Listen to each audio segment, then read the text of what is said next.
My name is Dr. Brad Reedy. This broadcast is on brainstorming. It's Wednesday, October 1st, 2019. So tonight I'm doing a webinar based on a book that's been recommended to me by a few of our therapists who use the technique of brain spotting with their clients. And I will start off with full disclosure. This is not a technique with which I am well trained. I have read the book and will do my best to impart the information to you.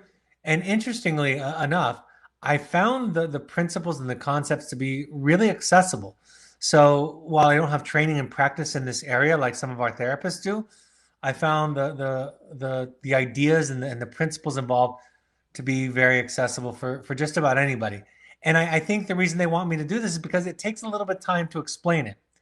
And because of that, they want to have a resource that for those of you who have a child in their group, if they're using brain spotting, they want you to have some idea about what it talks about. So this is based on the book by David Grin, Dr. David Grin.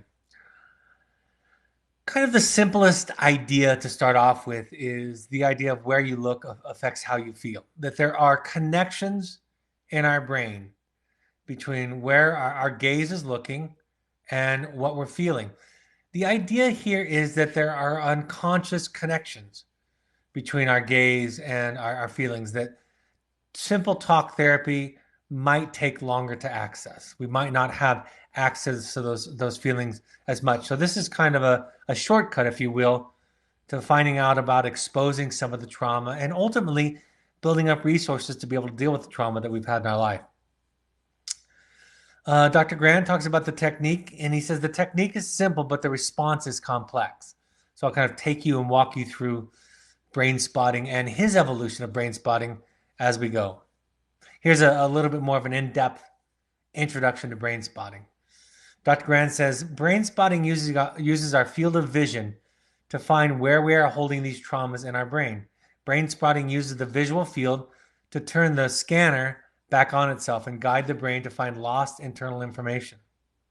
By keeping the gaze focused on a specific external spot, we maintain the brain's focus on the specific internal spot where the trauma is stored in order to promote the deep processing that leads to trauma's release and resolution.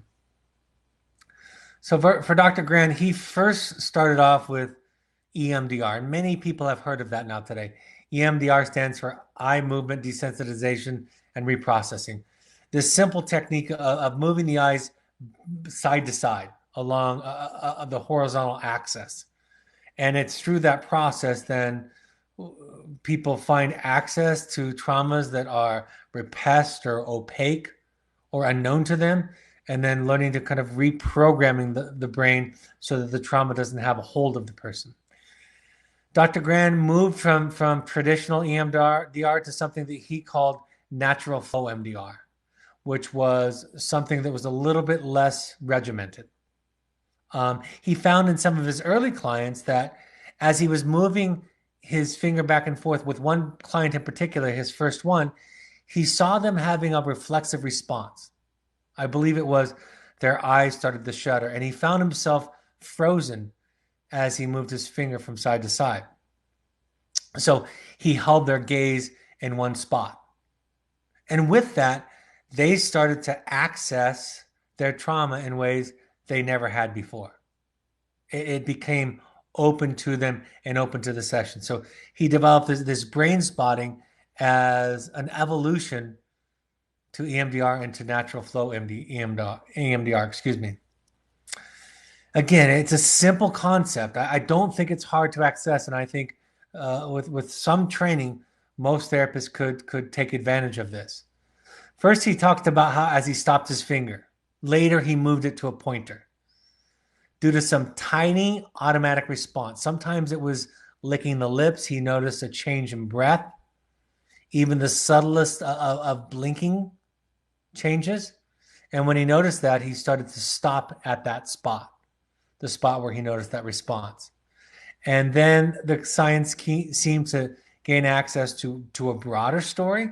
Sometimes they came in with a very specific complaint about something they might be struggling with today, and then they found themselves accessing longer-term trauma. and somehow those two became connected.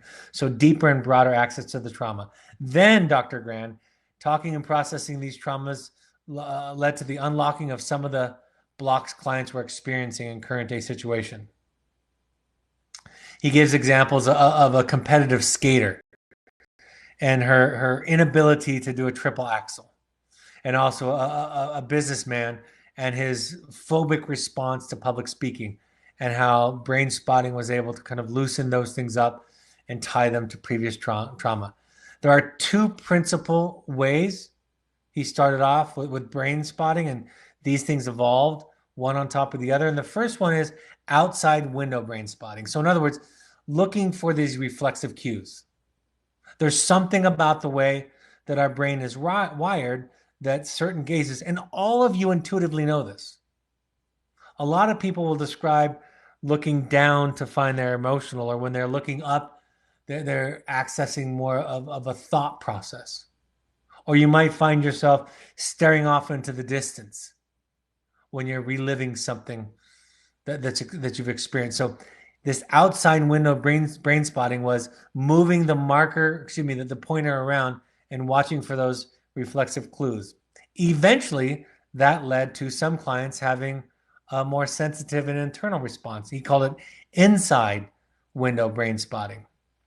So as you move the pointer around, clients began to talk about the feelings that they were experiencing, right? If I'm looking far over to my left, I start to feel more vulnerable. Far over to my right, maybe I feel more grounded. So he started to talk about these two ways to access it. One is more led by the therapist, and one is led more by the client, and both are as valid. Some prefer one and some prefer the other. Let me talk about his stepwise progression through this process. First of all, he assesses their level of stress or activation using a SUDS scale, which is the subjective unit of disturbance scale. So when you think about the car accident, when you think about your uncle abusing you, when you think about your father's alcoholism or leaving the family, what level of distress that you have. And so you rate it between a 1 and a 10 subjectively. And that becomes a baseline. He started to tie this into the somatic process, and somatic is of the body. Where do you feel the activation in your body now? Some people will talk about feeling it in their chest, maybe their shoulders, maybe their throat. Many of you can relate to that lump in your throat. That's a place where you're starting to feel the activation or the disturbance. And then moving across the visual field, looking for these reflective responses, and then pausing at a moment and beginning to explore the memory, the story, right? Beginning to really cue up, if you will, the activation. And then learning to process it, learning to talk about it, talk your way through it. And then doing a SUD assessment again, a SUD level assessment again. So after somebody talks about it, tells the story, he'll notice that a lot of their subjective disturbance has gone down. Something important that he built upon his model, and I think that this is incredibly important and transferable to a lot of therapies. He talks about dual attunement frame. Brain spotting has a combination of body-brain focus and the client therapist focus. In other words, you have to pay attention very, very closely to your client's responses. And that marriage of the two, of paying attention to the body and the brain, but also developing a high level of attunement from the therapist, created kind of the magic of the intervention, of the technique. Dr. Grant said, once we identify the reflexive location or outside window brain spot, we guide the client to mindfulness. There's a lot of mindfulness training. Mindfully observe their inner process wherever it goes. We encourage curiosity and openness and discourage expectations. See what comes next. What comes next and then what follows. Don't try to direct the process and don't try to focus it or hold it back. Just trust your instincts. So as you find this spot, you take your client through this process. But even if there's no quantitative change, in other words, if the distress scale, if you come in with a complaint about something, and then you go through this process and there's no substantive change in your identification of the level of stress or distress, even if there's no quantitative change, we observe a qualitative shift. Anxiety may have morphed into anger or sadness as one emotional state yields to another. When you challenge the brain, you mobilize it and you change it. So you're working your way through it. And we know that about our emotions, that things like anger, as they get activated in us, for example, it's a protective response. It's a response that is a call to action, to set more clear boundaries, to demonstrate or practice self-care. So the shift, the transformation from one emotion to another can be a part of this process. I love this idea. One of the things I loved about his book, and I'm as skeptical as anybody could be about these kinds of techniques, is how religious they can be for the creators, and how everything can be seen as one thing. What I was impressed with in Dr. Grin's approach was a couple of things. Number one, it does not require the therapist to check their other theoretical approach at the door. Right? You're still going to use talk therapy.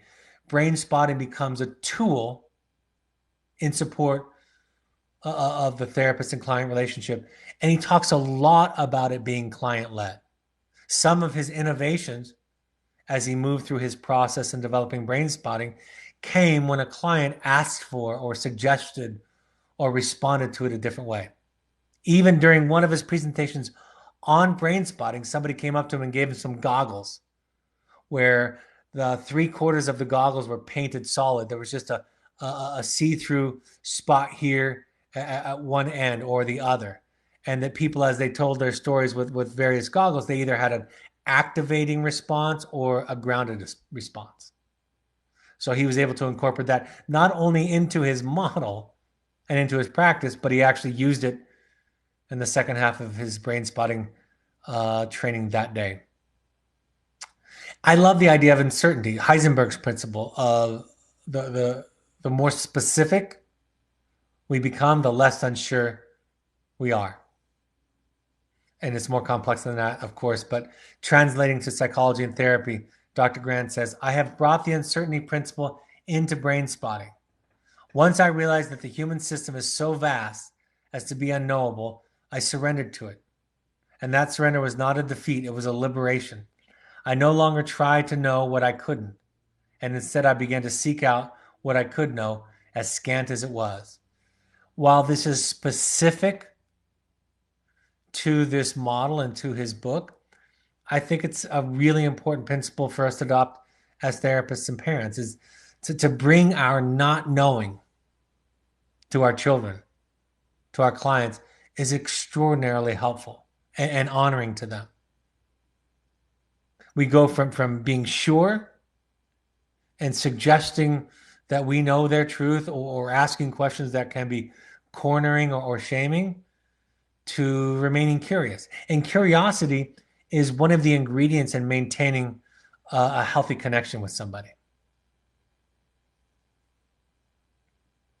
So I love the idea that he brought the uncertainty principle from mathematics and physics into therapy. So let's talk a little bit about the evolution. I'll get to the questions at the end because I don't have a moderator this evening. So I apologize for those of you submitting questions. I'll get to it. First, he started off with the x-axis, right? And then one of his clients said, it's just a little bit above that. The feeling is just a little bit above that. Then he incorporated the y-axis, up and down. So then it becomes our entire field of vision. Later on, he incorporated what he later called the z-axis, which is distance, right? We can focus and vary the distance of our gaze. So then his model became three-dimensional. He also realized that sometimes holding it still was more effective than moving. Sometimes it could move a little, and sometimes he would hold it for longer.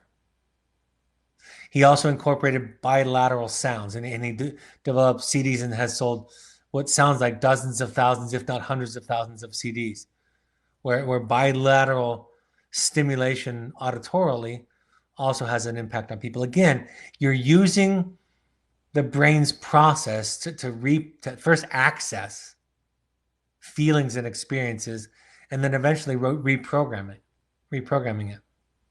He also incorporated the goggles that I shared with you earlier. He's experimented with different kinds of goggles with just part of it being open to one eye brain spotting. That was a different experience. And he was very flexible and fluid as he developed his model. He talks a lot about the resource model of brain spotting. By adding somatic experiencing and the body resource or a resource spot.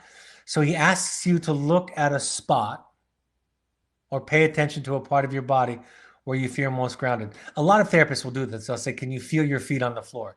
Can you feel your hands, your arms on the chair? That's your grounding.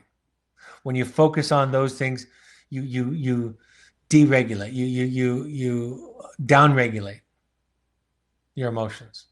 If you find yourself being upregulated, you can focus on the feelings in your body, or in this case, a certain gaze, a certain spot, and you'll downregulate. And this becomes a resource spot that if the person ever becomes overwhelmed in the session, they can go to. What's interesting about it, even he used it with sports and artists, is that resource spot can be something that people can use outside of therapy in moments of stress. Those of you who are sports fan, you'll notice that a lot of athletes have rituals before a free throw, for example, or before a field goal attempt, or before stepping into the batter's box, or before they serve a tennis ball. And those are kind of resource spots, right? I'm going to go through a routine that's comfortable, that grounds me, that down regulates me. You'll see people get into habits that look almost ritualistic. That's the kind of idea with brain spotting, is that these movements, this body sensation de-escalates the anxiety. So the resource model of brain spotting is to develop and take advantage of those resources in our bodies and in our gaze. Eventually, he developed something called gaze spotting, because he noticed when he was doing brain spotting with one of his clients that a client was looking down at a certain spot on the carpet. So in the next session, he brought that up again.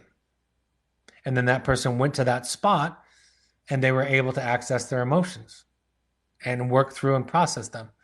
So he just started to talk about how the field of vision and auditory expressions and our physical sensations can give us access, that they're inextricably, connected to our brain. And sometimes our conscious verbal brain, we can't access where the trauma is, or at least the depth of it. And these things can open that up. Again, because I come from a place of attachment theory as a primary model, I love how much emphasis he puts on attunement. And I think that just the attention that the therapist using brain spotting gives the client can be a very grounding experience. He mentions more than once in his book that eye contact with the client, eye contact from a gentle, compassionate, empathic person, is often a resource spot for the client, a place they go back to feel grounded and safe. So the attunement, the serve and response from the therapist tends to build trust, to provide a resource for the client. The client leads, he says, and the therapist follows. This is an immutable rule of attunement, and attunement is a key component of brain spotting. I love this idea. Again, this is one of the principles of his book that sold it to me as something that I could use. There is no turf when it comes to healing, he says. What remains the same is the client's need to be listened to very carefully. And I think that that's true of virtually all approaches to trauma, is that the client gets to show up and tell their story in whatever way they possibly can, and the therapist listens to it intensely, attentively, and without judgment. So This is a sort of discipline that reinforces that idea that really most all of therapy teaches. So he's not trying to pull apart from the rest of the therapeutic experience and community, but really just build upon it. He says this. He says, therapists are creatures of habit and seem to have a sense of what works and why it works in therapy. Yet educating clients about how their brains work does not seem that powerful or even relevant to many therapists. I myself have been surprised by how much of a difference acquiring brain knowledge makes to clients. Not only do clients uniformly report, quote, that makes sense, but they also reply, quote, that makes me feel better. The research in other fields is consistent with this. The research in academics is consistent.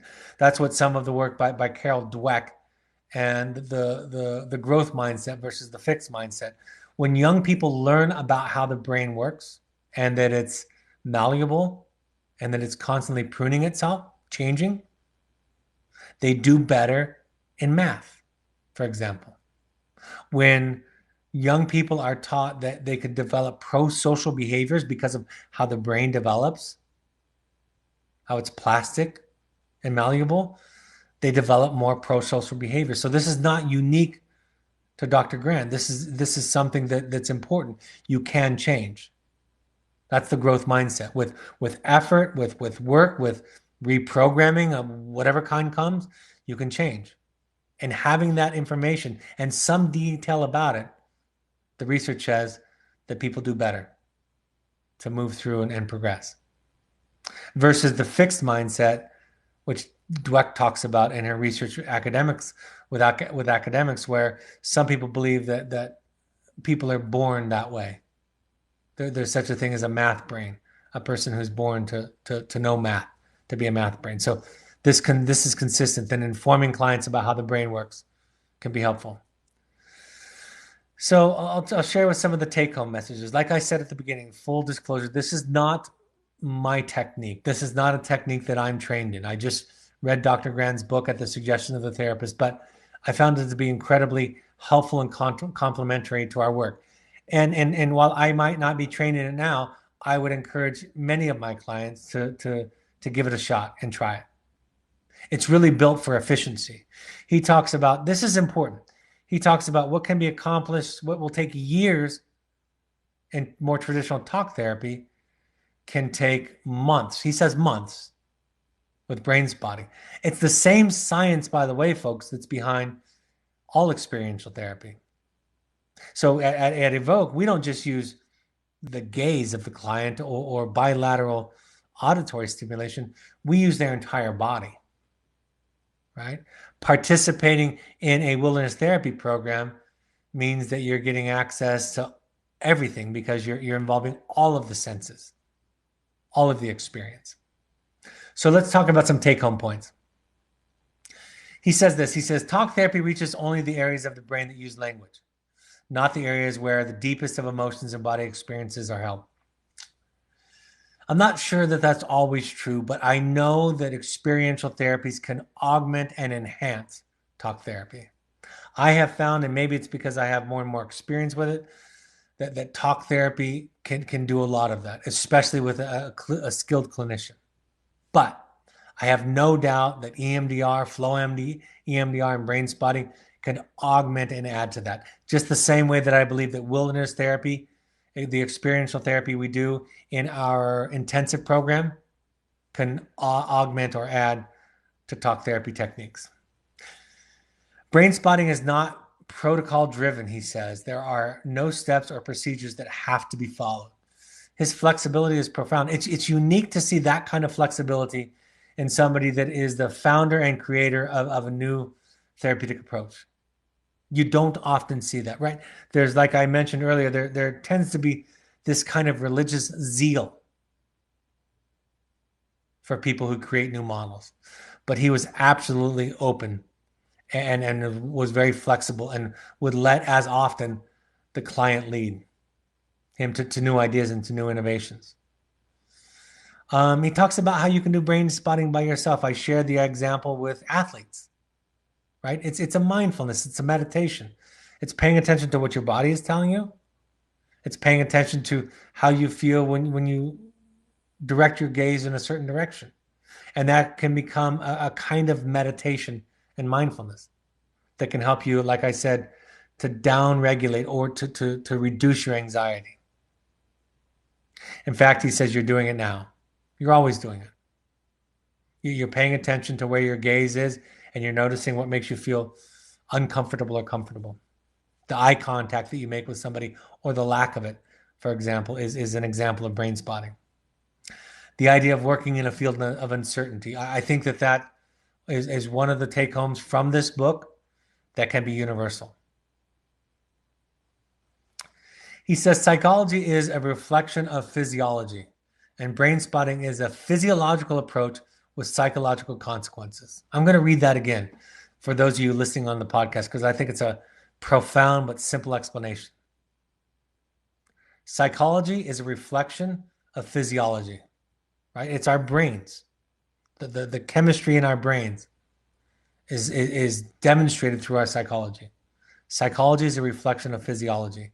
And brain spotting is a physiological approach with psychological consequences. So you're using brain functioning, and in this case, for the most part, gaze, eye direction. You're using that to have large and efficient psychological consequences. Like I've said a couple of times, it's designed for efficiency. You can get to places quicker. And in some cases, according to him, in ways that you can't get there in other ways, or it takes a lot longer. I think that's why, again, wellness therapy is so effective. He says healing happens not only in the sessions, but also in between the sessions. I think that's true of a lot of therapy. In fact, I always talk about this in wellness therapy that, the therapists are there for 2 out of the 7 days a week. But so much of the richness happens in between the therapist visits. Not only are there therapeutic staff that are facilitating therapeutic processes also, but you learn to kind of through trial and error, practice what you've been learning. And finally, brain spotting completely integrates the therapist's relational and neurobiological attunement to the client.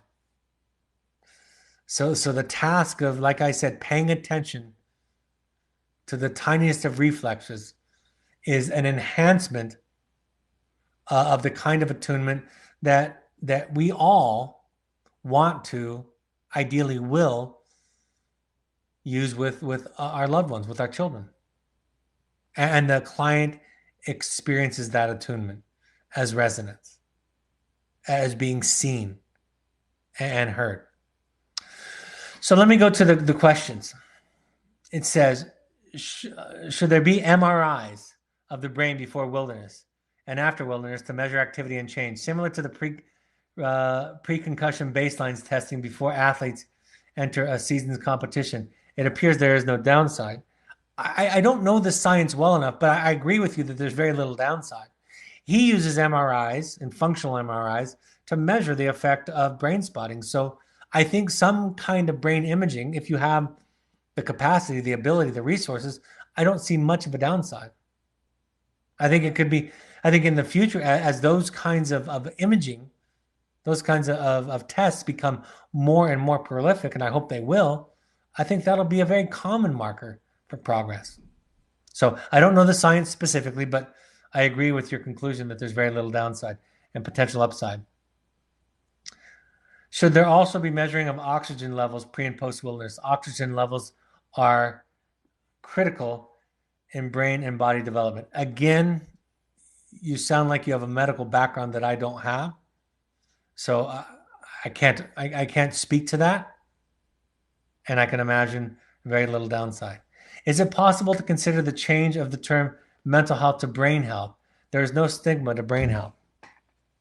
I've heard that discussion before. In fact, when I was doing a lot of research, as I was working with a specific population around mass shootings, that idea came up, brain health versus mental health. I'm curious about that also. It's interesting when I think about stigma. All of my children go to therapy, all 4 of my children. And not when they're in crisis. My wife and I go to therapy. It's part of our culture and our family. And so the lack of stigma in our family isn't due to anything but we've done our work. And so I remember I had a client one time, a parent shared with me that her son said that he didn't like the idea of the word surrender in recovery. That for him he had a negative association with it. And I remember joking with this parent about that. That sounds like an issue of surrender if you want to change the words. So I don't know if that's the solution. You know, I would rather talk about our humanity, our fallibility. You know, I kind of lean into the words that people, our culture has a lot of stigma around. You know, in my first book, I talk about the idiot parent, that when we accept that we are idiots, when you, which is a word that would be for most people a stigmatized word, right? It's not a kind word. But in the context of what I'm teaching, when we accept that we're all idiots, that we're all numbskulls, neurotic, old-fashioned, maladjusted people, you take away all of the stigma of all the labels and all of the words. So I like the idea that you're presenting that I've heard of before. And I think another way to look at it, and I'm not making a case for one or the other, is that we just pull apart the shame that our culture has connected to a lot of the terms. So when I talk to you about going to therapy, as I do often on these podcasts and webinars, that's part of what I'm trying to do is it's just for me, it's just a part of a healthy lifestyle to go to therapy. It's part of healthy self-care. And that's the way that I remove the stigma, is by putting it out in the light. So great question, and I'm not sure of the answer. Somebody says there's no sound. It sounds like for everybody else there is sound, so there might have been a problem with your computer. I imagine this would be very difficult to follow without sound. So yeah, if you didn't hear me, you can't hear this either. But everybody else said that the sound was working. So all right, I'm going to go with some upcoming slides and announcements, and then I'll go back to any questions if there are any. We have upcoming parent support groups. I'm going to be in London, England this October 6th from 4 to 6 p.m. I'll be in Chicago October 27th, 4:30 to 6:30 p.m. That's a Sunday. In New York on Monday, November 4th, 7 to 9 p.m. And in Southern California, specifically the South Bay area, December 1st, that's a Sunday. We'll announce the time as that date becomes firm. For all of our upcoming parent support groups, and we invite all of you to come to get healthy support and connection, please RSVP or ask questions by emailing melanie@evoketherapy.com. If you want to do a deep dive, again, experiential, really bypass some of the limitations of the conscious mind, attending our intensives are finding you are wonderful opportunities that I not only wholeheartedly endorse, but also I myself practice, and so does every member of my family and my executive team. The next one is Finding You. I think there's one spot left in our October Finding You. So if we get to the point where these are filling up, we'll start opening up 2 per month. And then November 13th is the one that's scheduled after that. Go to our website or email us at intensives@evoketherapy.com for more information. Pursuits trips are adventure trips all over the world, custom made for families or young adults. Think therapy light, think a reconnection. We ask all current parents to go to 6 12-step support groups, any combination of Al-Anon, CODA, Families Anonymous. You can also go to adultchildren.org to go to an ACOA meeting, Adult Children of Alcoholics, or Alateen for teens. Also, if you prefer, if you struggle with the higher power idea, refugerecovery.org is a place you can go to attend support groups that are Buddhist inspired, less focused on a higher power. NAMI.org, the National Alliance on Mental Illness, is a resource where you can find classes and resources in your local area with the local chapter that are affordable or free. All of these broadcasts are available on the podcast app, on an iPhone or iOS device using the podcast app, on an Android device using the SoundCloud app, or on your computer, you can go to soundcloud.com. On Twitter and Instagram, you can find us at Evoke Therapy Programs using the handle at Evoke Therapy, or you can find the Summit Lodge using @Evoke Summit Lodge on Instagram. On Facebook, you can find Evoke by searching Evoke Therapy Programs. You can also find the Alumni Foundation on Facebook by searching Evoke Family Foundation. It's an organization of alumni families that have come together to raise money to help pay for therapy for people that can't afford it. Our Evoke Therapy blog is available with new content each week.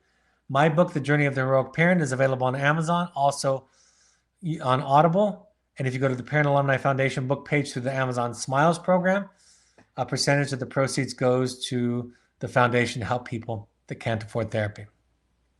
All right, are there any more questions? And again, I hope this was a helpful introduction to the idea, even though it's not my model.